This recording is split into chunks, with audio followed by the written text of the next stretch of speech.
Students of class 10th.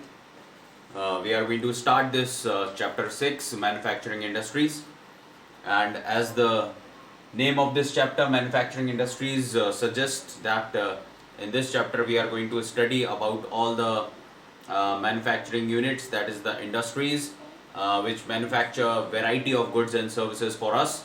So let's study this chapter. I'm going to read this first paragraph from your NCRT book. On the occasion of Diwali, Harish went to a market with his parents. So, in this first paragraph, it is written Harish is going with his parents to a market during this occasion of Diwali. So, it is a festival which is going to arrive soon, and before this, only Harish is a small child and he's going out with his parents to the market for purchasing different type of goods. So Harish was wondering, whenever they entered into any particular new shop in the market, Harish used to see that the shops were flooded with a number of different type of goods. His own mother was purchasing utensils and tea and sugar and so many other things. And whenever they were entering any type of shop, then they were this Harish was amazed to see that from where so many goods are coming into this shop or into the market. So his father answered him, because Harish is a small child, he is not knowing where from these goods are coming. So Harish father told him that sugar, tea, these type of goods are coming from some large scale industries, and on the other hand, utensils which his mother was purchasing are manufactured in some small scale industries, whereas diyas which are to be lit during the festival of Diwali, these diyas in the market made up of mud. These diyas are manufactured by some artisans. So artisans are those people who are painting some type of flower pots, or they are making some very good decorative items which is to be used in for decoration purposes in your house. So these diyas are also being manufactured by these artisans only. So these artisans are actually manufacturing these diyas in their own household industry. So within the household they are manufacturing these type of diyas. So in this way Harish came to know that from where which type of industries these type of goods were coming. After this, it is written that production of goods in large quantities after processing. So if a question is asked to you, what is manufacturing actually? The word manufacturing means production of goods in large quantities after processing from raw materials to more valuable products. For example, if we take a log of wood, this log of wood is of no use for us. But when this log of wood is processed, okay, processed where? In a furniture factory. This log of wood is going to be processed. In processing, the log of wood will be cut down into flat pieces, and another type of design, some type of designs will be created on these wooden blocks, and this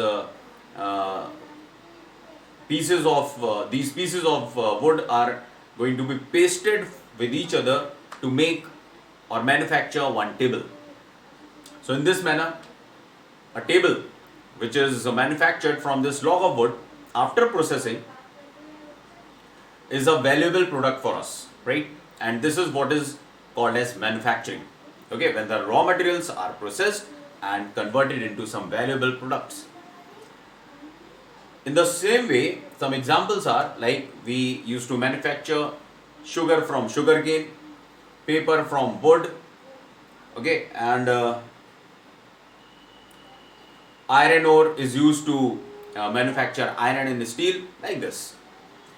People employed in the secondary activities. So we have already studied in our economics chapter sectors of Indian economy that there are different economic activities to be found, and these economic activities are actually grouped up into different sectors, like primary sector activities, secondary sector activities, and tertiary sector activities. So all those type of activities which are related to the production of or manufacturing of goods, okay, those all activities are to be included in secondary activities, right? And after this it is written, the workers employed in these type of manufacturing industries uh, uh, are providing services, and their activities will be included in the secondary activities. Now, the economic strength of a country is measured by the development of manufacturing industries. So, if we take these manufacturing industries, and if we want to find out that what is the importance of these manufacturing industries in a particular country, so we will find out that the most important source of economic development for any particular country are manufacturing industries. Okay, so why, if the question is raised, put up that why manufacturing industries are considered to be the backbone of economic development of any country. So there are some 4 reasons here for it. Number one reason is, if it is given on your first page only, chapter 6, manufacturing industries not only help in modernizing agriculture, which forms backbone of our economy, they also reduce the heavy dependence of people on agricultural income by providing them jobs in secondary and tertiary sectors. So, if you will see here that manufacturing industries are first of all helping agriculture sector also to modernize. How our agriculture sector is modernized? With the help of these modern industries only, because these manufacturing industries are making different type of machines like harvester or tools, implements, new type of tools or implements are manufactured in these industrial sector only. And apart from this, all the different type of goods which are required by farmers to produce variety of crops, these may include fertilizer or seeds, high yielding a variety of seeds. All these are the things which are made in the industrial sector only. So manufacturing industries are actually very much responsible for the modernization of agriculture sector. But as we have seen that in the agriculture sector in our economics chapter, we have seen that we have studied there that not the in the agriculture sector very high population is still engaged in India. The requirement of these people are not very much to be taken in the agriculture sector, but still such a large population, more than 60% of the people are employed in this agriculture sector, which is why the income of these people are reducing. They have to face poverty, and 80% of the marginal and small farmers are found in the agricultural sector. So to provide them employment, these manufacturing industries are helping them out to shift to these manufacturing industries, okay, or to provide tertiary activities, okay. These manufacturing units are helping these people. Second point is, industrial development is a precondition for eradication of unemployment and poverty, as we have already seen in the first point, that to remove unemployment conditions in our country and poverty from our country, these manufacturing units should be developed more and more in our country. And to do this, the main aim of public sector industries and joint sector ventures in India wants that more and more manufacturing industry should be established in India. If you take, for example, public sector industries are those industries the assets of which are owned by the government, okay, whereas on the other hand, joint sector industries are those where the private as well as the public both jointly run the enterprise. So their aim is mainly to spread the more and more manufacturing units, which will give more employment to the people in India. It was also aimed at bringing down regional disparities. Now, wherever the industrial units are established, uh, automatically urbanization used to take place in those regions. So therefore, in the backward regions, whenever the industrial sector is developed or established, then more urbanization used to take place in those backward regions, and those backward regions can be developed. So these type of regional disparities can also be uh, reduced in our country by establishing more and more manufacturing industries.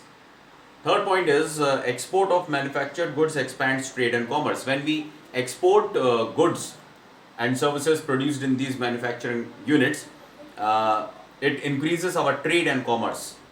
Means more export and import used to take place in our country, buying and selling used to take place in our country, and which is why foreign exchange also um is going to come into India, because whenever we are going to sell our goods to America, then America is going to pay us in dollars only, their own in their own currency. This dollar is going to be kept in reserve with us, because whenever we are going to purchase some goods from America, then we have to make payment in dollars only, and that is why we have to make a reserve of this foreign exchange. Foreign exchange means foreign currencies. Okay. So when manufacturing industries are more developed and producing more better quality of goods, then other countries may demand for our goods, right? And in this way, more foreign exchange reserve can be increased. Fourth point is countries that transform their raw materials into wide variety of finished goods. So those countries which are producing variety of goods and services from raw materials found in their country. Okay, it brings more prosperity. It increases the wealth of the country, because it is very important that more and more raw materials should be used for manufacturing various type of goods. Okay, like for example, if we are going to use wood as a raw material to manufacture furniture, so this wood is not only used for manufacturing furniture, but this wood is also used to uh, manufacture doors or windows, window panes, or maybe it is used for several type of decorative items. This wood is used, and even the interiors of some of the four-wheelers or maybe buses are designed with this wood only. So wood is used in variety of purposes. So this increases the use of this wood and brings more wealth to our country. So these are the four different reasons that why we can say that manufacturing units are called to be as the backbone of economic development for any country. On the other hand, if you'll see here that agriculture and industry both go hand in hand. How can we say that agriculture and industry both go hand in hand?